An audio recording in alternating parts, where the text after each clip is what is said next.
3 பீசஸாக அப்ளை பண்ண போகிறாங்க. ஏன்னா அந்த பிபிஎஃப்ங்கிறது ஃபஸ்ட்டு கார்ஸுக்கு தான் வந்தது. ஏன்னா கார்ஸில் பார்த்தீங்கன்னா ஃப்ளாட் சர்ஃபேஸஸ் ஜாஸ்தியாக இருக்கும். பானட்ஸ், கதவு அதெல்லாம் ஈஸியாக அப்ளை பண்ணிடலாம் சிங்கிள் பீஸாக. நம்ம பைக்ஸில் பார்த்தீங்கன்னா ஃப்ளாட் சர்ஃபேஸஸ் எதுவும் கிடையாது. ஸோ அதனால் கட் பண்ணி 3 பீசஸாக தான் ஒட்ட போகிறாங்க நம்ம டேங்க்கில். இப்போ பார்த்தீங்கன்னா ஃபஸ்ட்டு பீஸ் அப்ளை பண்ணுறாங்க டேங்க்கோட டாப்க்கு. இதுக்கப்புறம் லெஃப்ட் சைடு ஒன்று, ரைட் சைடு ஒன்று அப்ளை பண்ணுவாங்க. டேங்க்குக்கு முடிச்சுட்டு 2 சைட் பேனல்ஸ்க்கும் அடுத்தது அப்ளை பண்ணுவாங்க. இப்போ நிறைய பேருக்கு பிபிஎஃப் பெட்டரா இல்லை செராமிக் கோட்டிங் பெட்டரான்னு டவுட்ஸ் இருக்கும். நான் அது டிஃப்ரென்ஸ் சொல்லிடுறேன்.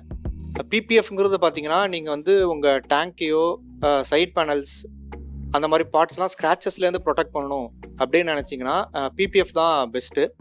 செராமிக் கோட்டிங் பார்த்தீங்கன்னா நம்ம பைக்குக்கு, காருக்கெலாம் ஒரு